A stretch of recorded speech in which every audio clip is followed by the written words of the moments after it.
Você que curte futebol americano e tá no hype do draft da NFL, se liga. Todo o conteúdo da FN Network nesse mês de abril estará voltado para a cobertura do evento. São mais de 20 criadores de conteúdo dedicados a falar de prospectos e expectativas em podcast, vídeo, lives, rede social e tudo mais. Quer saber quem o seu time vai recrutar? Quer saber se o rival vai pegar aquele seu jogador favorito? Então nos acompanhe e não perca nada. Acesse somosfnn.com.br e encontre todos os perfis de NFL. Vambora! Esse podcast faz parte do site Fambonanet. Acesse fambonanet.com.br. Recently inspired by the city I'm from and all that we've been through just makes me realize that there's nothing that can stop us from being champions. I dedicate this song to Ray Lewis, Baltimore Ravens, and my whole city. Came from the bottom. Fala galera ligada na Casa do Corvo, eu sou o João Gabriel Gene. Estamos aqui de volta para dar continuidade na nossa cobertura em preparação para o draft de 2022. Como vocês podem perceber, não temos nem o Giba, nem o Cleverton aqui, assim como foi no último episódio. Eu estou apenas na companhia de Manu Cardoso.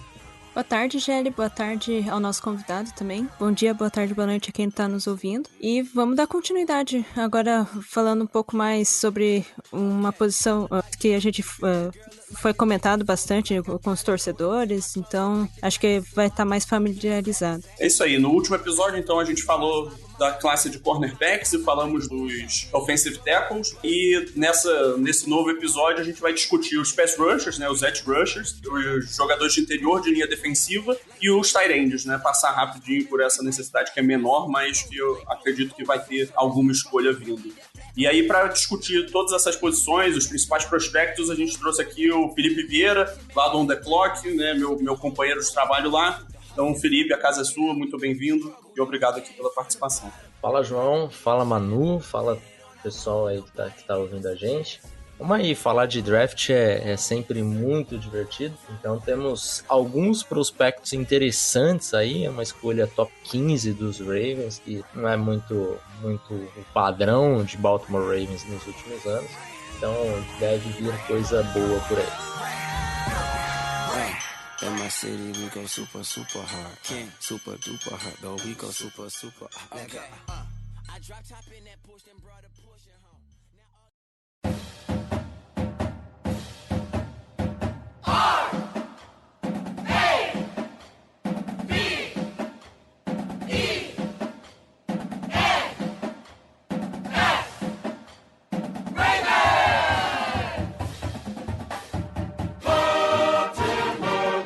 Recadinhos rápidos, galerinha. Olha só, você que está escutando a Casa do Corvo, está gostando, quer ajudar esse projeto a se manter no ar e torná-lo ainda maior, então nós te convidamos, vem ser torcedor de elite. apoia.se/Casa do Corvo ou picpay.me/Casa do Corvo. Com R$1 você já faz uma grande diferença para esse projeto. Dá uma olhada lá nas nossas categorias de apoio, dá uma olhada nas nossas recompensas e, se você estiver se sentindo generoso, aproveita aí o espírito natalino, vem ser torcedor de elite, porque nós temos muitas vantagens para você. Se você inclusive não tem cadastro no PicPay, fazendo o seu cadastro para apoiar a gente, usando o código que está na postagem desse episódio, você ganha R$10 de volta. Tá bom? Então, se você quiser ser apoiador All Pro, o seu primeiro apoio pode sair de graça, tá bom? Não quer se comprometer com um apoio recorrente, mas quer ajudar a gente com alguma coisinha? Você pode fazer também a sua doação via Pix. casadocorvobr@gmail.com é a nossa chave, tá certo? E se você não puder nos ajudar financeiramente, não tem problema. Você pode compartilhar esse conteúdo para todo mundo, compartilha ele aí, internet afora, apresenta aí para aquele seu amigo que está começando no futebol americano, não está conseguindo escolher um time, apresenta o Baltimore Ravens para ele através da Casa do Corvo, ok? Outra coisa, nós estamos em praticamente todas as plataformas de podcast, internet afora. Se você puder avaliar esse episódio, este podcast no geral, a Casa do Corvo no geral, a gente fica muito agradecido. O Spotify agora tem um esquema de avaliação, então deixa lá as suas estrelinhas honestas. Se você escuta pela plataforma da Apple, vai lá na loja da iTunes Store, procura a Casa do Corvo, deixe lá as suas estrelinhas, deixe a sua avaliação, porque fazendo isso tanto no Spotify quanto na iTunes Store, a gente consegue ter mais destaque, ter mais relevância dentro das plataformas e assim alcançar mais gente e aumentar essa audiência. Tá certo? Quer entrar em contato conosco? Nossas redes sociais, facebook.com/Casa do Corvo BR, nosso Twitter e Instagram, @Casa do Corvo. Lembrando, nós também temos canal no YouTube, tá? Vídeo uma vez por semana, pelo menos, para fazer aquela opinião geral, ou então análise de jogada com o João Gabriel Gelli, youtube.com/Casa do Corvo. E a gente está tentando também engrenar nossas lives, a live do highlight, para poder destrinchar o jogo da semana e poder ensinar quem está chegando aí um pouquinho mais sobre NFL, twitch.tv/Casa do Corvo. Lembrando também, nossa comunidade no Discord, eu não posso esquecer disso, senão o editor me mata. Quer acompanhar os jogos todo domingo, junto da torcida, comentar, debater, abre o microfone e começa a cornetar e tudo mais, quer assistir o jogo junto com a gente? Cola lá no nosso servidor do Discord, procura pela Casa do Corvo ou clica no link do nosso servidor que está colocado aqui no post desse episódio, tá bom? Tem watch party, tem pós-jogo, tem bate-papo, tem coisas muito legais, tem feed de notícias para você ficar por dentro de tudo que acontece, então é só vantagens você fazer parte dessa comunidade, tá bom? E se você também quiser comentar alguma coisa sobre esse episódio, cola lá em fambonanet.com.br/Casa do Corvo BR, procura esse episódio e vai lá na caixa de comentários, vamos bater um papo legal sobre isso aqui, tá bom? fambonanet.com.br, o maior portal de podcast das ligas de esporte dos Estados Unidos.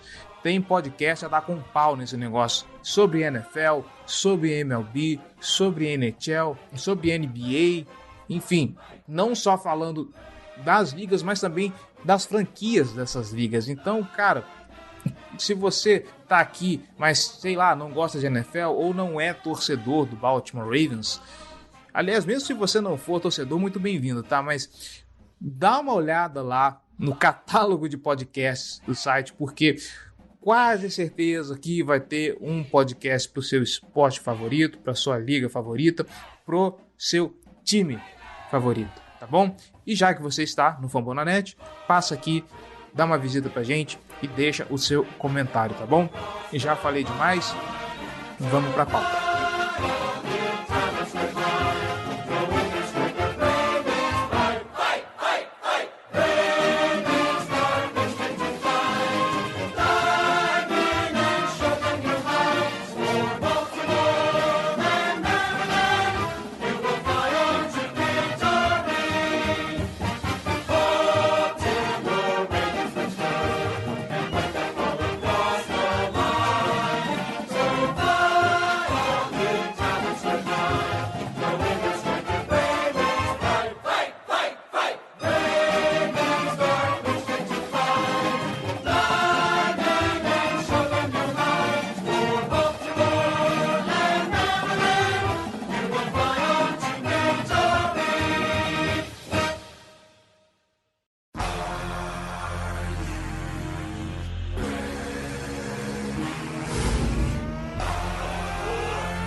Pois é, a última vez que o Ravens escolheu tão alto no draft foi 2016, né? O ano que o Flacco teve um monte de lesões, o time acabou sendo a 6ª escolha geral e selecionou o Ronnie Stanley naquela época. Agora, né, voltando até a escolha 14, ficando fora dos playoffs, mas é um time que é preparado, né? Só que ele tem alguns problemas e aqui eu já começo então com o tema do nosso podcast, então vamos começar falando um pouquinho dos pass rushers, né?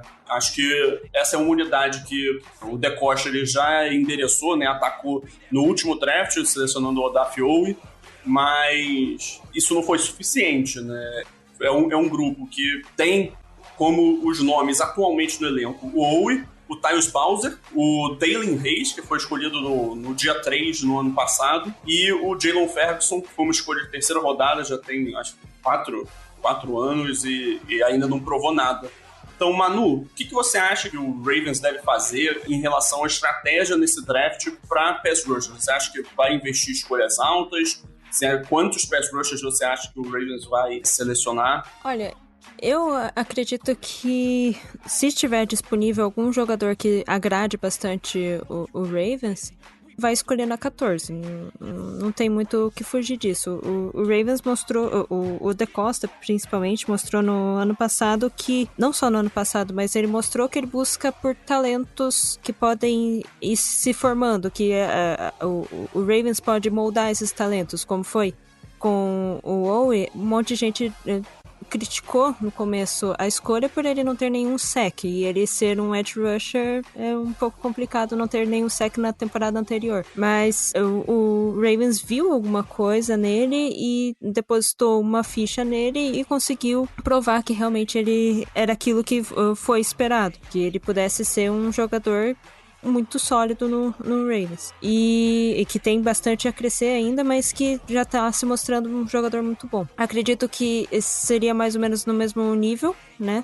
Acho que uma das escolhas mais viáveis é escolher um edge na 14, mas eu não duvido que, caso não tenha um jogador, já tenha saído de todas as opções possíveis ou boas nessa altura, ele não faça um trade down, né, que vai pra trás no draft. Que eu tinha visto até um tweet do Ken McCusick, ele comentando assim por alto que poderia acontecer uma troca com o Lions, já que eles têm 2 escolhas nessa primeira rodada, e que eu até achei interessante, porque poderia o Ravens trocar e jogando mais pra trás, conseguiria pegar um jogador um pouquinho menos valioso, mas também ainda assim pegando a sua necessidade, né? Por exemplo, um Odiabo, que é o que acho que até é o que mais caberia no Ravens, mas uma escolha não muito cedo,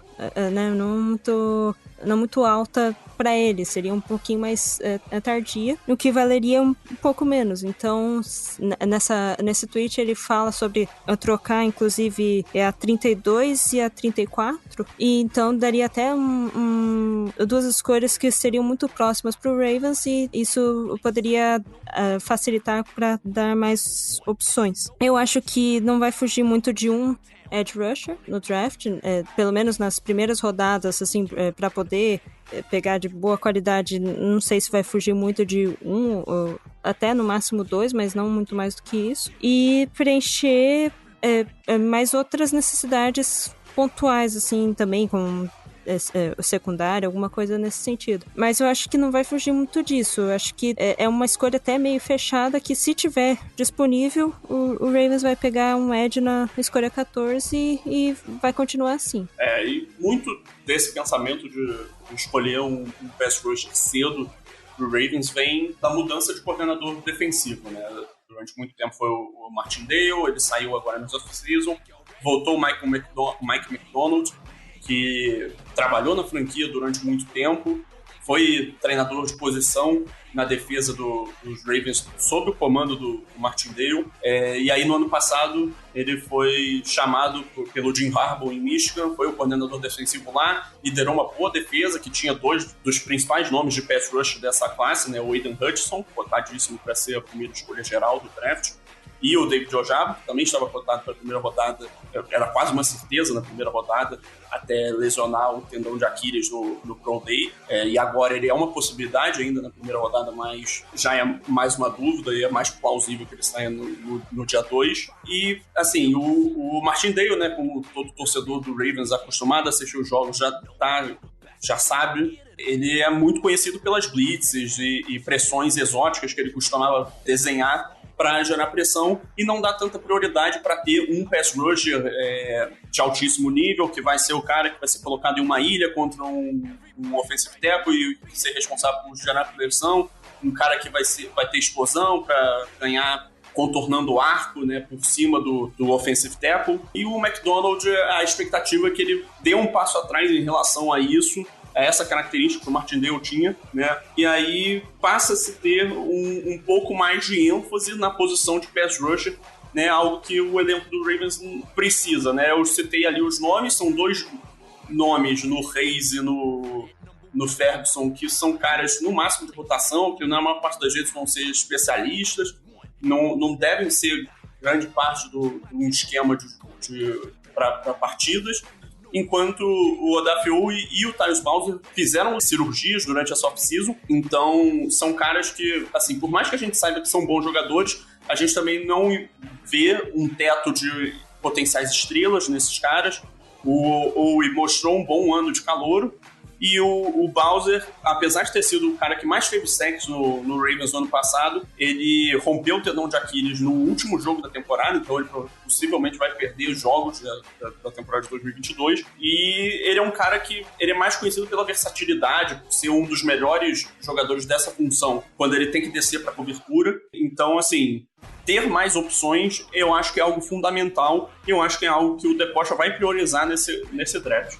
E aí, então, depois de passar por esse panorama geral do que o Ravens tem disponível, eu queria passar para alguns nomes. E aí, assim como eu fiz no podcast passado com o Davis, aqui eu vou me permitir sonhar para começar, tá, Felipe? Existem alguns, né, nessa reta final do processo, né, com o draft já chegando, existem alguns rumores de que o Kayvon Thibodeau, né, o pass rusher de Oregon, tido por muitos como o melhor jogador da classe, para alguns outros não é o melhor jogador, mas está sempre ali visto entre os principais nomes desse processo. Existem rumores, né, que ele talvez caia um pouco, tem algumas questões relativas à maturidade dele fora do campo, à personalidade dele. Queria começar então aqui a discussão com você, perguntando se, você acredita nesses rumores?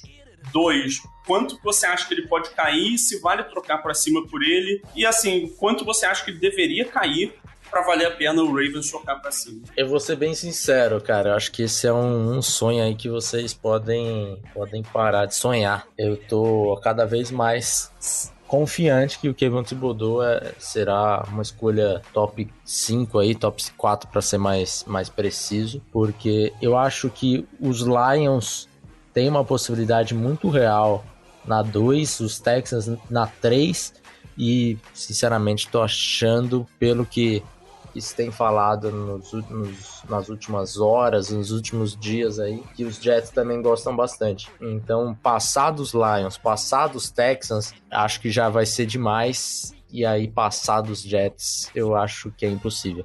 Então, esse sonho aí, eu acho que não vai rolar. Eu, particularmente falando, nunca acreditei muito nessa smoke screen dele caindo, porque acho que a justificativa, né, o argumento que ele é um cara que o motor dele não é tão bom, ou que tem alguns problemas, né, de cabeça, assim, não é um cara tão maduro fora de campo. Eu acho um grande exagero, assim, a parte do rumor acho talvez o maior absurdo que a gente ouve nesse draft. E a parte da maturidade, assim, o Kayvon Thibodeau nunca teve problemas, né, ficou suspenso ou foi preso, e esse tipo de coisa um pouquinho mais séria, digamos assim. E aí, cara, beleza, ele pode não ser o jogador mais inteligente do mundo, mas ele é um edge rusher, ele não precisa ser inteligente. Então, sinceramente, acho uma bobagem muito grande de esses argumentos aí, essas justificativas. Acho que não cola. Acho que foi uma tentativa de repente, ele cair para algum ponto ali o time se aproveitar disso, porque não consigo encontrar argumentos reais nessas justificativas aí. De fato, acho um exagero muito grande. Então, assim, depois de você despedaçar os sonhos da torcida dos Ravens, vamos falar então um pouco mais pé no chão, mais realista, de opções que são mais plausíveis de estarem disponíveis para os Ravens na escolha 14. Tá? Assim, eu discuti isso no último podcast também com o Davis, falando que por mais que o Ravens esteja numa escolha alta, uma escolha boa, se você olha no vácuo, quando você para analisar os nomes que estão disponíveis nesse draft, os principais caras ali, e alinha isso com as necessidades, o que o Ravens pode estar de olho, eu acho que o Ravens está numa posição um pouco delicada, porque, assim, você olha, os 3 principais offensive tackles provavelmente vão sair antes. Os 2 principais cornerbacks vão sair antes. Os 3 principais pass rushers provavelmente vão sair antes, né? E aí, no caso, eu falo do Aidan Hutchinson, o Kayvon Thibodeau e o Trayvon Walker, né?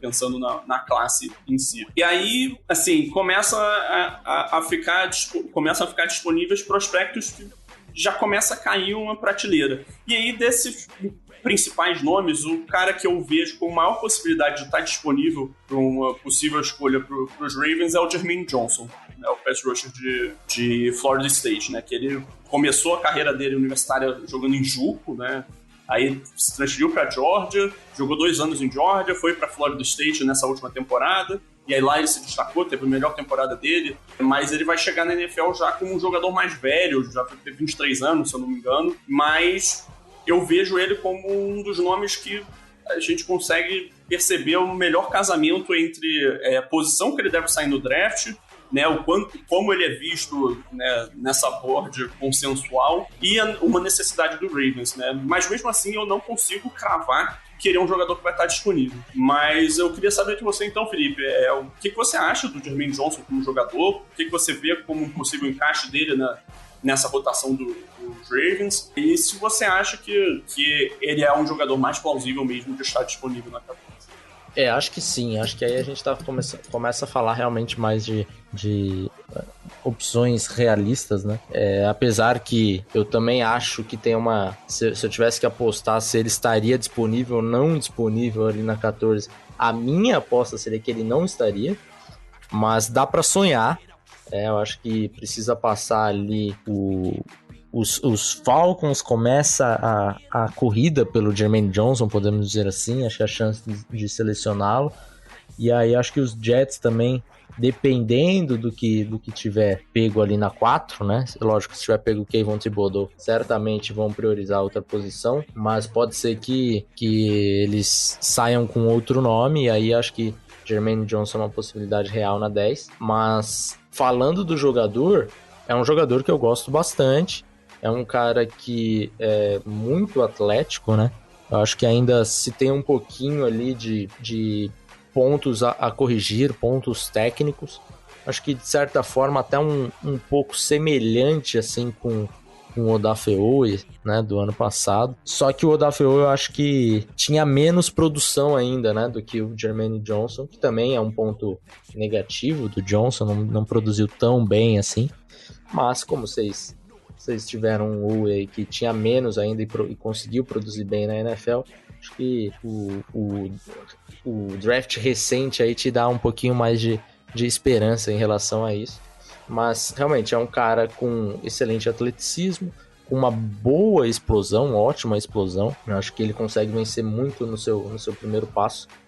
E aí acho que tá a sua grande força, né? Então eu tenho na minha cabeça que Jermaine Johnson, se estiver disponível ali na 14, ele é a escolha dos Ravens. Posso estar equivocado, mas acho que é isso que se passa aí na cabeça do De Costa. E aí depois disso, assim, se a gente tá falando de primeira rodada, acredito que depois do Jermaine Johnson existe uma certa queda meio que monta ali uma prateleira, né? E depois dele começam a aparecer outros nomes, mas já num patamar abaixo. Um desses nomes é um que tem aparecido bastante em mocks, né, pro Ravens, é o George Karlaftis, pass rusher de Purdue. Ele, assim como foi o caso lá no podcast anterior, falando sobre o Trevor Penning, ele é um jogador que tem aparecido bastante sendo a escolha 14 quando analistas resolvem prever o que o Ravens vai fazer, mas é uma escolha que eu não tenho muito apego a se ela for feita, sabe? Eu não sei se seria a minha opção preferida. Por mais que o Karlaftis seja um jogador atlético, eu acho que ele é um jogador que tem um piso bom, não vejo ele chegando da NFL e sendo um bust, mas eu também não consigo enxergar ele sendo uma estrela na NFL e elevando um patamar de uma unidade de pass rush, que, vamos ser sinceros, é basicamente o que o Ravens precisa, né? Ele é um cara que é muito mais vitorioso na carreira dele por conta da força de jogo dele, da capacidade de bull rush, do que por um bend. E o bend, né, é o traço mais valioso que existe num pass rush. Normalmente se paga por bend, né, no mercado. Então, assim, eu acho que o Karlaftis ele perde um pouco do valor como escolha premium nesse sentido. Mas você discorda, você concorda com esse parecer, Felipe? Ou você vê algum potencial maior para ele evoluir, que ele tem um teto maior do que eu acabei de descrever, e você acha que ele vale essa escolha no 14 ou você acha que seria um reach nesse caso? Eu tô com você, cara. Eu acho que ali na 14 é um pouquinho demais para ele. Eu não acho que seria um reach absurdo, que a gente, meu Deus, que escolha ruim ali dos Ravens, mas acho que você pode fazer melhor aí com uma escolha top 15. Acho que esse problema do bend realmente o que faz com que o seu potencial não seja tão alto, né? Mas também ele tem ótima explosão, tem um atleticismo interessante, não é um jogador de primeira rodada à toa, mas realmente ali na 14 eu acho que já tendo saído ali o Jermaine Johnson, né, eu acho que o Karlaftis ficaria mais sendo uma opção caso os Ravens conseguissem um trade down aí, mesmo que pequeno, né? Mas um trade down já deixaria essa escolha mais doce. Pois é, justamente. Eu acho que o cenário ideal pro Ravens envolve a não ser que um dos principais jogadores aí que a gente já citou nesse podcast, no podcast passado, eles estejam disponíveis. Eu acho que uma troca para baixo e tentar pegar um Trevor Penning, um Andrew Kufo, um George Karlaftis seria a opção ideal, acumulando mais capital pro meio do draft e tentando usar esse capital para se mexer ali dentro também. Mas, Manu, você tem alguma pergunta para fazer agora? Acho que ainda com relação a jogadores de primeira rodada, eu queria entender mais ou menos, você acha que seria muito absurdo se, saísse, como a gente comentou até agora, se saísse até o George Karlaftis, né, saísse todas essas opções que a gente discutiu até agora, o Ravens ainda fosse insistir num edge rusher, que seria de segunda rodada, acha que seria muito absurdo, ou as opções que talvez, acho que vai ser o próximo que vai ser comentado, se você acha muito absurdo buscar realmente um edge rusher que seria de segunda rodada, assim, sei lá, o diabo, digamos assim, buscar ele na 14. Acha que seria muito absurdo se saísse todas as outras opções? Eu vou te falar, eu acho que muito absurdo não. Mas como eu falei, eu acho que dá pra fazer melhor. O Odiabo, por exemplo, é um jogador que eu tinha ele mais alto do que o Karlaftis, né? O grande problema do Odiabo é a lesão, e daí ele vai cair mais no draft por conta disso. Talvez nem jogue tanto na primeira temporada. Talvez nem jogue. Então, eu acho que é pagar demais pelo desespero, sabe? Eu acho que dá pra você, de repente, adereçar aí um outro melhor jogador, né? O melhor jogador disponível ali, e não dar esse reach pela necessidade. Acho que aí seria um começo errado dos Ravens.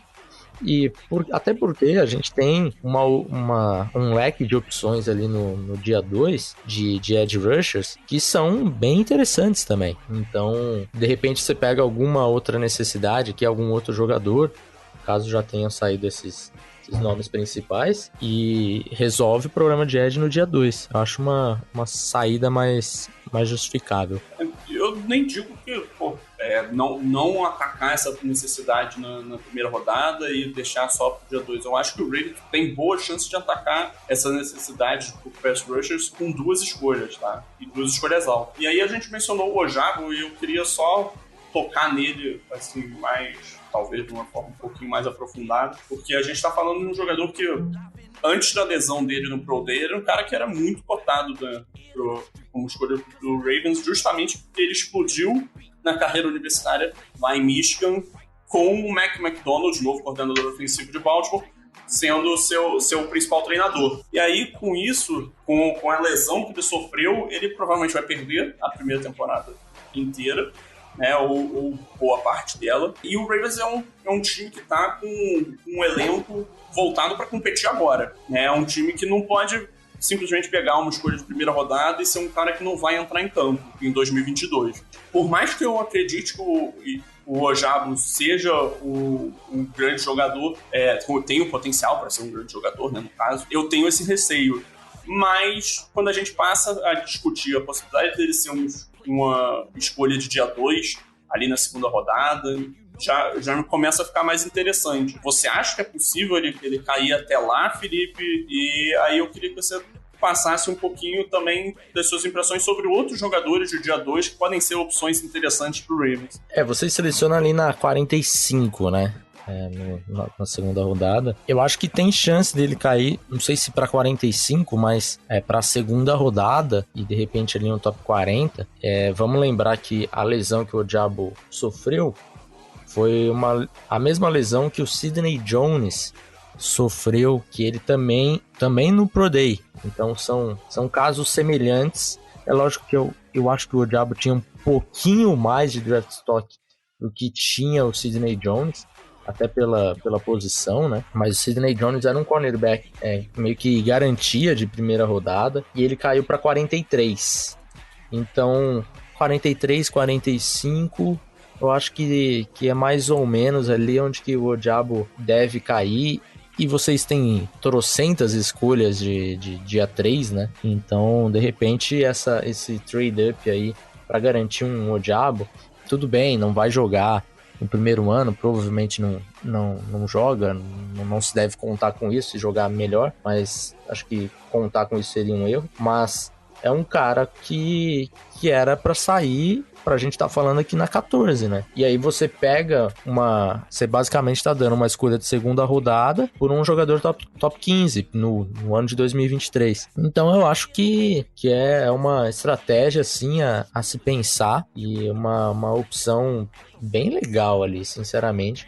Acho que daí vocês podem até, você tá falando aqui de repente pegar 2 edges, né, em escolhas altas, de repente pegar o Ojabo e você, mesmo tendo pego um Jermaine Johnson, em 2023 você tem um trio aí que acho que vai ser poucos times na liga que terão esse privilégio, né? Um Ojabo, de repente um Jermaine Johnson ou da vai ficar bem interessante. E aí no dia 2 nós temos já outros nomes, né? Temos um Boyemaf, por exemplo, de Minnesota, que é um cara também que tem um atleticismo espetacular.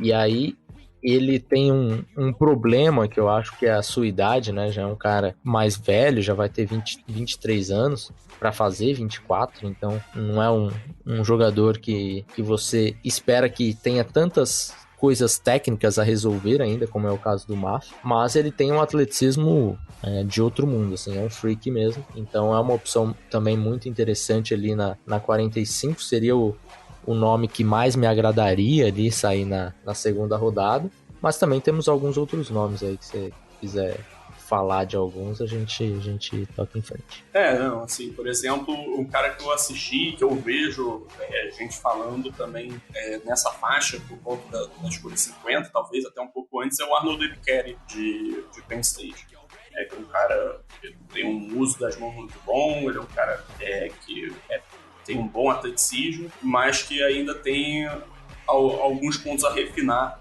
no jogo dele. E aí, como você enxerga ele como possibilidade? Também tem jogadores como o Ken Thomas, o Kingsley Enagbare de South Carolina, são jogadores que devem sair ali por essa faixa do dia 2, podem surgir como opções. Aí a gente tem outros jogadores, né? Por exemplo, o Arnold Ebiketie, né? Depende aí de como você se pronuncia. Confesso que não sei a pronúncia correta do nome do Arnold, mas é um edge rusher que eu gosto mais do que o Davis, por exemplo. Tivemos inclusive uma briga ali né, uma discussão em relação a esse nome quando a gente estava fazendo o guia. Eu acho ele um cara que tem ali um band acima da média em comparação com outros jogadores que a gente estava citando aqui. É um cara também que o atleticismo é bom, não é tão bom quanto de Boemaf, quanto de Jermaine Johnson, de David Ojabo, mas também tá no aspecto ali acima da média. Mas eu não sei aonde que ele vai sair, sinceramente. Nesse ponto começa a se falar muito de um hype maior aí com ele, e de repente os Ravens têm que pegar realmente com a pick 45 ali, se for o caso. Acho difícil que ele sobre depois disso, assim, né, pra pegar depois, porque o hype dele tá bem crescente aí nos últimos dias. Então a gente sabe que quando vai chegando próximo do draft e os hypes de alguns jogadores começam a crescer, é porque começa a ouvir coisas mais fortes ali de realmente dos tomadores de decisão. Então acho que ele, se for para pegar, tem que pegar na 45. E aí a gente tem o Cameron Thomas, que daí eu acho que é um outro tipo de jogador. É um cara que talvez ele não seja aquele edge rusher com o bend clássico, a explosão que você espera, um cara com um duplo dígito de sacks e tal, mas ele é um cara que consegue setar bem ali o jogo terrestre, e ele vai ter um alinhamento ali um pouco mais menos agressivo, digamos assim, né? Então talvez não produza tanto ali no pass rush, mas é um cara que vai fazer o serviço dele bem feito.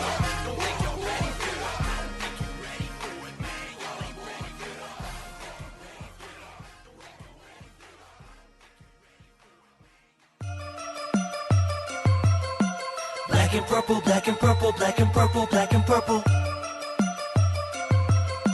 Black and purple, black and purple, black and purple, black and purple.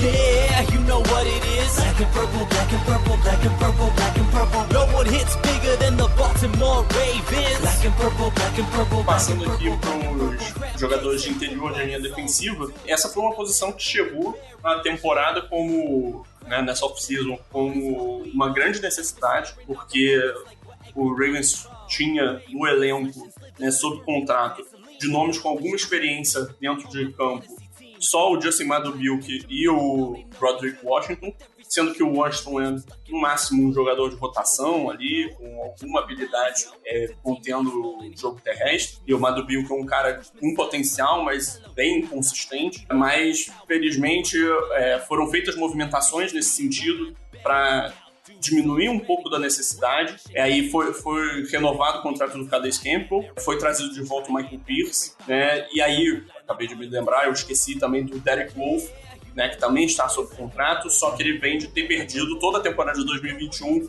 por um problema de lesão, e é um cara que tem todo esse histórico também de problemas físicos, né? Então, assim, é um grupo envelhecido, é um grupo que ele parece pronto para jogar em 2021, a rotação parece... em 2022, desculpa, a rotação parece definida, mas eu não acho que todas essas contratações sejam impeditivos para que o Ravens busque alguma opção dessa posição, pensando no futuro da renovação desse elenco, já que é um grupo mais envelhecido. Você concorda, Manu? Você acha que o Ravens vai buscar jogadores dessa posição? Eu concordo totalmente contigo. Acho que é basicamente isso mesmo.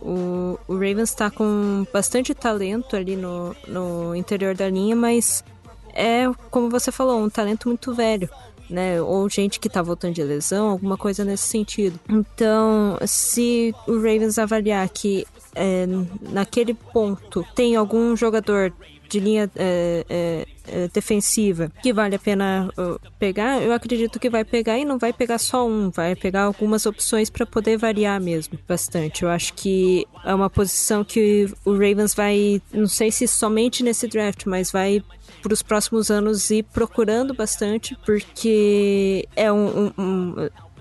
a linha defensiva, ela foi muito dominada no Ravens principalmente pelo Brandon Williams e o Michael Pierce, agora ele voltando, né? Então, assim, o Ravens sempre teve bastante desses dois, com mais um outro jogador alternando e tal, e então logo vai ter que renovar a geração, né? E esperamos que tenham jogadores bons que possam durar tanto quanto esses jogadores ficaram no Ravens. E o Felipe vai falar bastante sobre isso. Acredito que tenham até algumas escolhas bem interessantes, assim, pro Ravens buscar talvez na 14, talvez subir um pouco para pegar alguém, isso vai ser discutido, mas eu concordo completamente. Acho que se não for possível, para mim a ordem seria basicamente isso. Se não for possível pegar um edge, vai ser um jogador de linha defensiva, e depois um cornerback, alguma outra posição. Pois é, então, sim, não é uma necessidade urgente, mas é uma necessidade principalmente pensando na continuidade do elenco no médio prazo. E aí, se a gente está falando da escolha 14, eu imagino que só existe uma opção que é plausível de ser selecionada com tamanho capital de draft nessa classe de interior de linha defensiva, que é o Jordan Davis, né, que teve simplesmente um dos melhores testes atléticos da história do Combine, nessa última edição, uma máquina atlética, só que ele, em campo, apesar de mostrar uma ótima capacidade contra corrida, ele tem limitação no pass rush. Isso me faz ter um pé atrás com selecionar um jogador como ele, com a escolha mais alta do Ravens no draft desde 2014.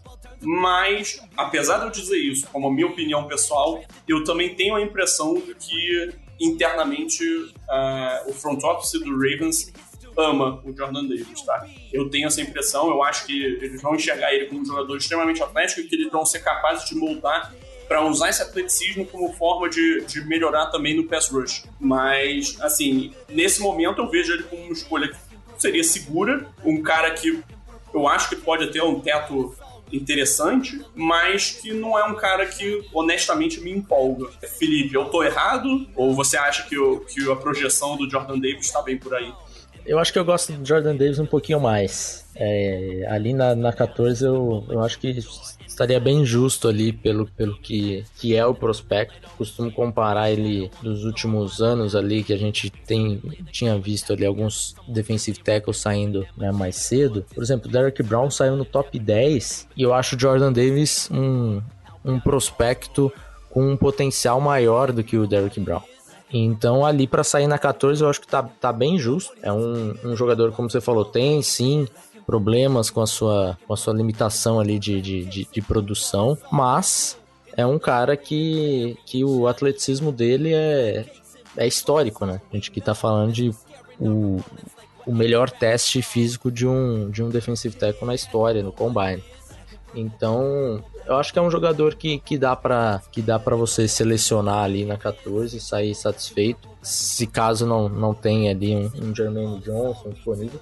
Porque também, se a gente tá falando de produção, o Jermaine Johnson também tem seus quês né, tem algumas dúvidas na produção ali. Então, cara, eu acho que passando ali do top 10, é difícil que você realmente encontre um jogador que não tenha tantas dúvidas ou não tenha nenhuma dúvida. Então, eu acho que o Jordan Davis, o potencial dele é potencial para ser um jogador espetacular, mas o teto dele, o chão dele, eu sei que não é tão extenso assim, mas acho que compensa pelo teto. Ele é um prospecto que eu acho que dá pra comparar ele chegando no draft com o Vita Vea. É o cara que não é uma máquina atlética muito boa contra corrida, que não faz nada espetacular contra o ataque aéreo e que ainda tem algumas limitações de quantos snaps ele fica em campo e tal, mas que, assim, no fim das contas ele provavelmente vai ter um impacto positivo em qualquer time que ele jogue.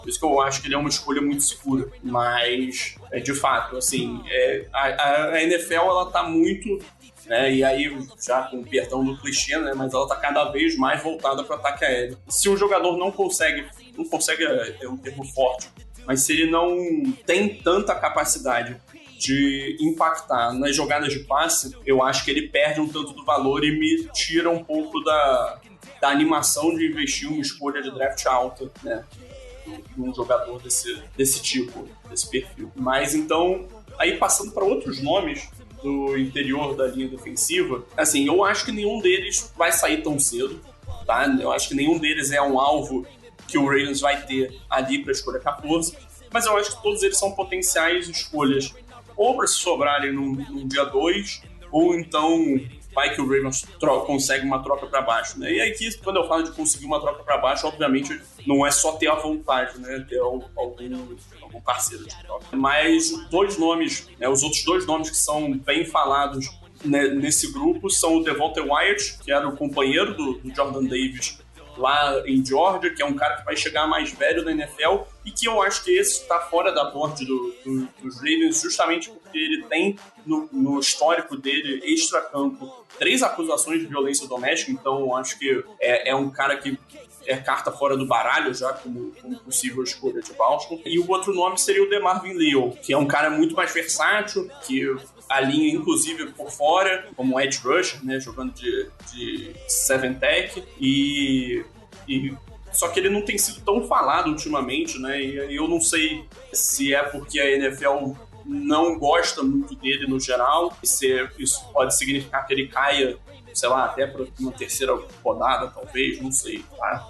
Aí eu deixo sua conta desenvolver um pouquinho sobre esses dois jogadores. O DeMarvin Leal, realmente, eu acho que pelo que a gente tem lido aí, é um cara que é uma possibilidade bem real na segunda rodada, porque eu acho que ele vai estar disponível, e de repente pode ser que caia até começo de terceira, porque não tem se ouvido falar muito de hype em relação a ele. O Devontae Wyatt já é um jogador que provavelmente deve sair realmente na primeira mesmo, e é um cara que está sendo falado ali principalmente na escolha dos Packers na 22, né?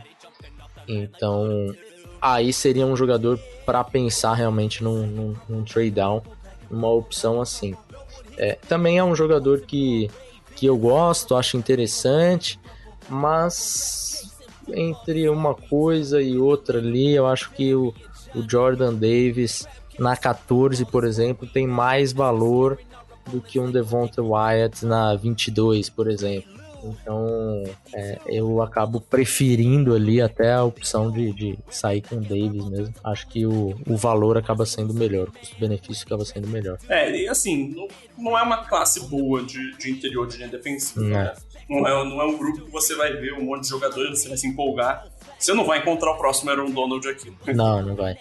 Até por isso que a gente tá falando de Devontae Wyatt aqui na 22. Pois porque normalmente, acho que se fosse uma classe mais padrão, assim, de inside defensive lineman, era um jogador para realmente começo de segunda rodada, coisa do tipo. E aí, existem alguns outros nomes, até são nomes que ganharam alguma força em termos de rumores para final de primeira rodada, mas são vistos como jogadores de nota de segunda, então pode ser que estejam disponíveis ou podem ser alvos de uma troca para cima se o Ravens acabar por gostar muito de um deles, né, que são o Logan Hall e o Travis Jones. Né? O que você tem a dizer sobre esses dois jogadores, Felipe? O que você enxerga de encaixe deles? O que eles têm de pontos fortes? O que eles precisam melhorar para apresentar mais na NFL? Eu gosto das duas opções. Logan Hall também é um cara com um atleticismo espetacular, né? O grande problema do Logan Hall é o seu peso. É um cara que é bem mais mais leve do que se espera ali para um jogador da posição dele, pelo menos umas 20 libras, então vai ter que ganhar uma massa o Logan Hall, mas a gente não tá falando de um jogador de primeira rodada, a gente tá falando realmente ali de um possível alvo na 45. E aí eu acho que você, quando tem um problema assim que é de peso para um cara da altura dele, que ele tem uns 6'6" de altura, eu acho que isso é um problema facilmente corrigível, sabe? Então eu gosto do valor do Logan Hall, eu acho que ele pode ser um custo-benefício melhor ali do que o Devontae Wyatt, apesar de eu gostar como jogador, né, no tete-a-tete prefiro o Wyatt, obviamente, mas acho que o custo-benefício aí do Logan Hall pode ser um pouquinho melhor. Desculpa te interromper, diga. Mas aí, por exemplo, justamente nesse caso, pro Logan Hall, que é um cara que vai ter que, provavelmente, passar um tempo da off-season dele, talvez algum tempo da temporada de calor, se acostumando a jogar com um peso maior e ganhando essa massa muscular, ganhando esse peso, às vezes o encaixe num time que já tem as peças mais bem definidas na rotação, no topo dela, como é o caso dos Ravens nessa posição, pode ser algo benéfico pro desenvolvimento do próprio Hall. Ah, sim, sem dúvida. É um cara que ele vai talvez precisar um pouquinho de tempo aí para se estabelecer de fato. Tem uma outra opção que é o Travis Jones, né, que você chegou a comentar de UConn. Esse já é um jogador que não terá esse problema de peso, né, já vem mais preparado em relação a isso. Mas acho também que o seu teto é um pouquinho abaixo do Logan Hall. Prefiro o Hall ao Travis Jones, mas gosto bastante do Travis Jones. Acho que tem uma opção razoável ali para a segunda rodada. E sendo bem sincero, eu acho que depois disso o nível cai assim de uma forma bem abrupta. Então podemos dizer que se passar ali um Travis Jones, eu acho bem difícil que vá conseguir achar valores, né, em dia 3, por exemplo. Acho que não vai ser o caso. Bom, então acho que a gente pode passar aqui para a última posição que a gente tinha separado para discutir nesse podcast e nessa cobertura pré-draft, né, que seria os tight ends. Então, Manu, se você quiser começando, passar um pouquinho do panorama geral dessa posição no elenco atual, em qual faixa você acha que o Ravens pode atuar para buscar um tight end jovem nesse draft? E quais seriam as características que você imagina tendo esse tight end? Eu acredito que, assim, o Ravens, eles têm, é claro, o Mark Andrews, que é um baita, um tight end que ele peca um pouco na questão de bloqueio. Agora ele tá melhorando bastante, mas ainda não é tão satisfatório assim. Mas é um baita recebedor. E tight end 2 seria o Nick Boyle, que a gente sabe que ele estava voltando de lesão ainda na temporada passada, chegou a atuar em alguns jogos e tal, mas ainda não está naquela forma física esperada.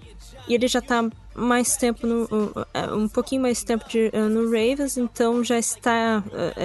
que eu sempre ouço até vocês mesmos dizendo que tight end tem uma idade um pouquinho mais curta, assim, de atuação na NFL, justamente porque precisa executar muito mais funções do que um recebedor costuma a executar. Então, a idade pesa um pouquinho também, mas ele é um jogador um pouquinho mais completo do que na parte de bloqueio, principalmente, deixa a desejar em relação ao Andrews na questão de recepção. E eu acredito que um tight end 3 a gente não tenha um definido. Foi até buscar um do Jaguars, que ele até atuou mais ou menos assim durante a temporada, mas não tem um fixo. Desde a saída do Hurst não tem um terceiro tight end fixo, assim. Então eu acredito que seria alguém, até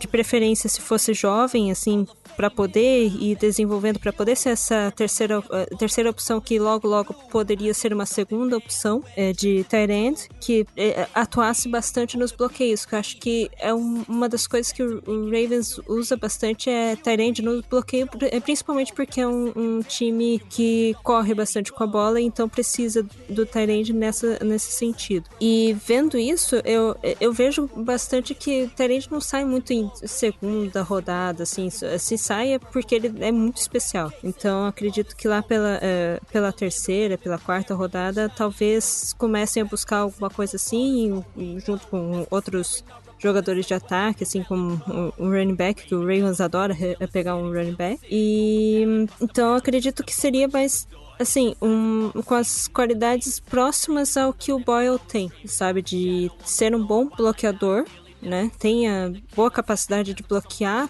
poucas lesões, né? No histórico isso é difícil também de encontrar, mas que tenha poucas lesões e que saiba até receber a bola quando for preciso, mas focando principalmente em bloqueio, porque acredito que é algo que o Ravens vai buscar bastante. E até, não sei se é correto dizer isso, mas o Patrick Ricard pedindo para ser tight end e eles não usando isso, assim, pedindo para ser tight end no sentido de pagar é o mesmo que um tight end receberia. Eu acho que mostra um pouco que o Ravens vai ter que buscar mais de um tight end do que utilizar as armas que a gente tem no elenco, né? Buscar alguém fora, no sentido no draft mesmo, não buscar mais um jogador que nem fez com o jogador do Jaguars. Eu acredito... Oliver, o jogador do Jaguars. Isso, obrigada. Então é isso, assim, basicamente buscar alguém mais para rodadas finais, porque o Ravens tem 10 escolhas no total, então uma delas vai sair pelo menos um tight end e eu aposto que uma vai sair running back também. É isso que eu ia falar. Assim, o Ravens tendo 5 escolhas de quarta rodada, eu ficaria muito, muito surpreso se um deles não fosse um tight end. Assim, eu separei aqui 3 nomes pra gente discutir, os 3 tendo algumas características diferentes, tá? Porque eu vou ser bem sincero, eu não sei exatamente o que o Ravens vai buscar nessa posição. Porque tem a questão da lesão do Nick Boyle, que é um dos melhores bloqueadores na posição, mas que ele sofreu uma lesão muito séria em 2020, praticamente não jogou em 2021, né? Ele voltou bem aos poucos, sem participar tanto. E o Ravens é um time que adora de jogar em pacote 12, né? Com 2 tight ends, então, cara, ter um cara que, um jogador nessa posição que consiga bloquear em um nível decente, que tem alguma habilidade como recebedor, né, que mescle um pouco melhor a habilidade que o Andrews tem, que é como recebedor, né, inegável que ele é um dos 5 melhores tight ends da NFL, talvez melhor no seu ranking, e as habilidades do Nick Boyle como um dos melhores bloqueadores da posição da NFL, né.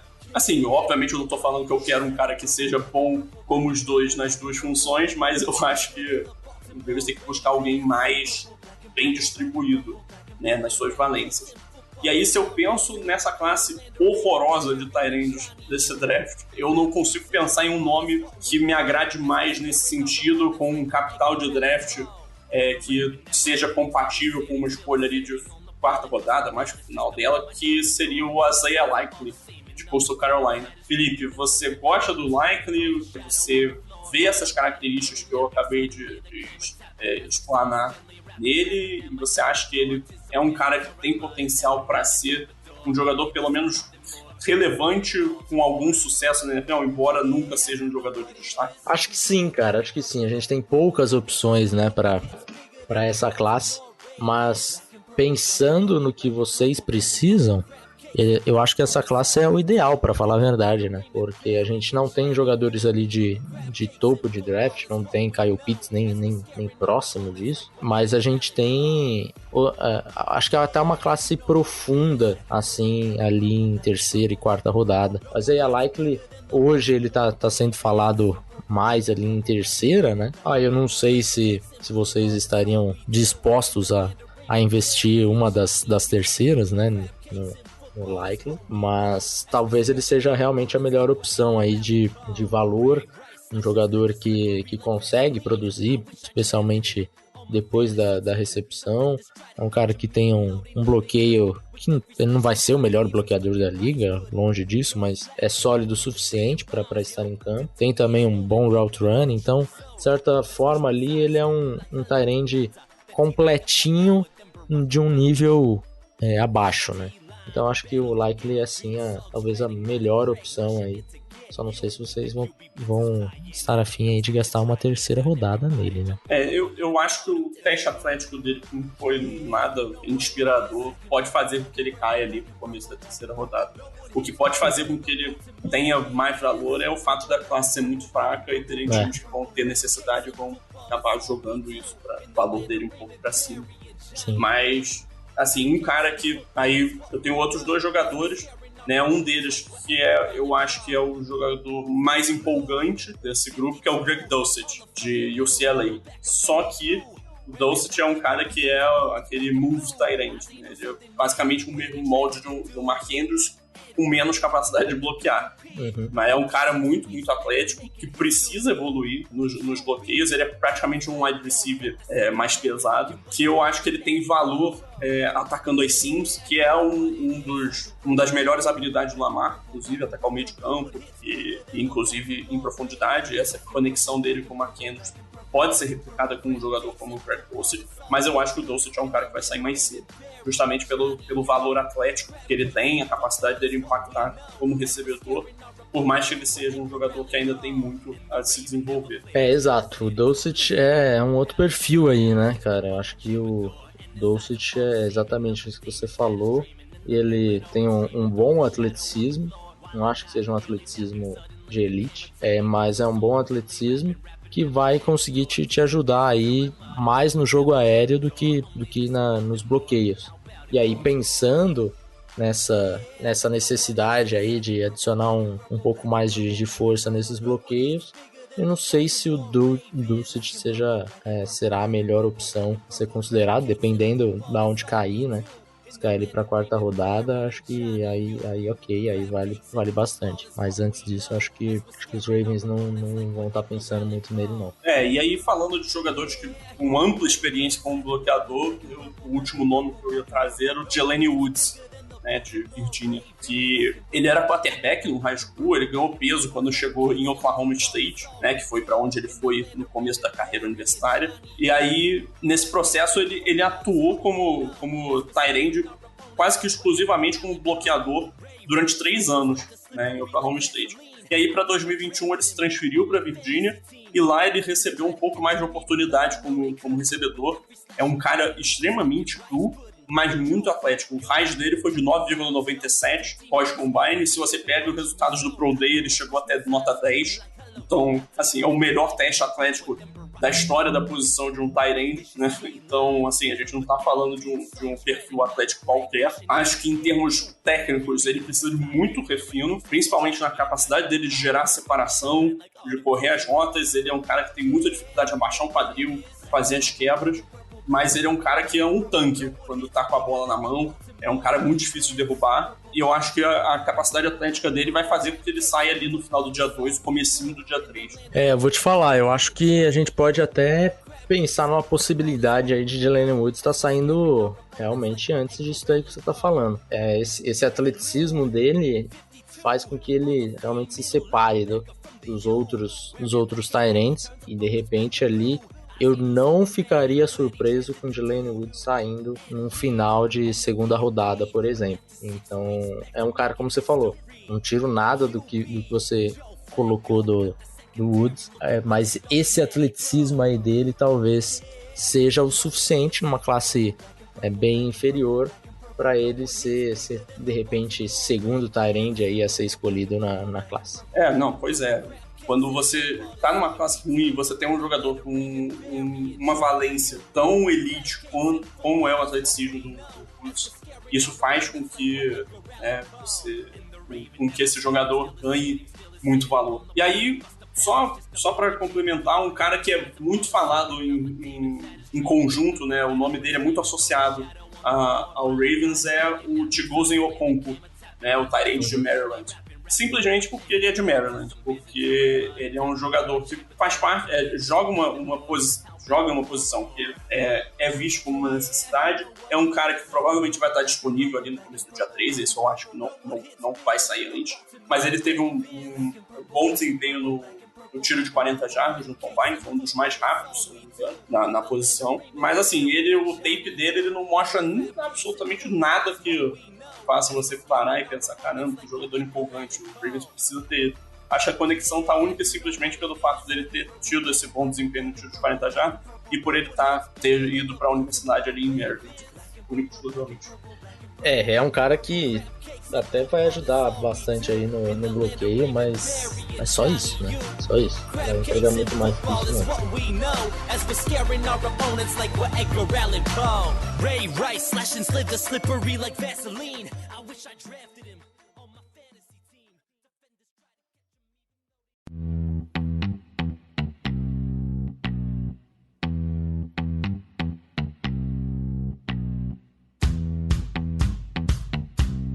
Bom, então acho que a gente passa a régua aqui na nossa cobertura do draft. Sim, foram 2 episódios aí, umas 2 horinhas de discussão sobre as principais necessidades do Ravens, o que pode acontecer, quais são os principais nomes que podem aparecer como possíveis escolhas, tanto no dia 1 quanto no dia 2, alguns nomes ali mais pro dia 3. Acho que foi um conteúdo bem legal aí para todo mundo que ficou escutando a gente até esse momento. Então eu queria agradecer primeiro Manu pela participação aqui, minha companheira nessa cobertura pré-draft. Eu que agradeço, eu espero que tenha ajudado bastante a quem está ouvindo também. Agradeço a presença do Felipe, que tem sido bastante... foi uma boa conversa também, agregou bastante. E passar aqui também um pouco só para lembrar quem torce pro Ravens e gosta de beisebol e tal, que tem aqui mesmo na Fambonanet o Os News, que fala do Baltimore Orioles, então quem quiser ouvir a gente tá comentando lá. E é isso, agora esperar ver o que o Ravens vai selecionar na escolha 14 e nas outras escolhas também. É isso, Manu, muito obrigado por mais uma participação aqui com a gente. E eu faço das suas palavras as minhas também, eu agradeço muito a participação do Felipe, mais uma participação dele, ele já esteve aqui em outras edições para falar também sobre draft em anos anteriores, né? E aqui não pôde ser diferente. Muito obrigado, meu amigo, por mais essa participação. O espaço é seu aí para fazer seu jabá, o que você quiser anunciar, quiser deixar aí para quem está ouvindo conferir por aí.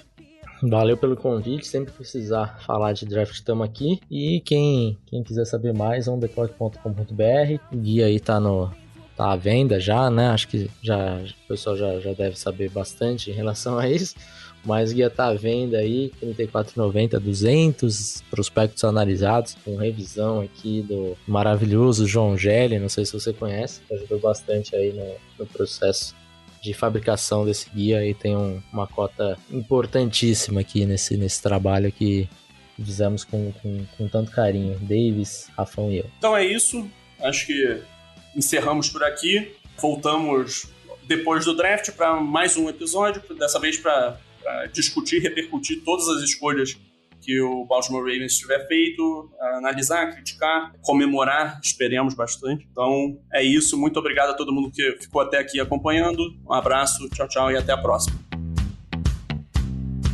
John's gonna talk about it.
John's gonna talk about it.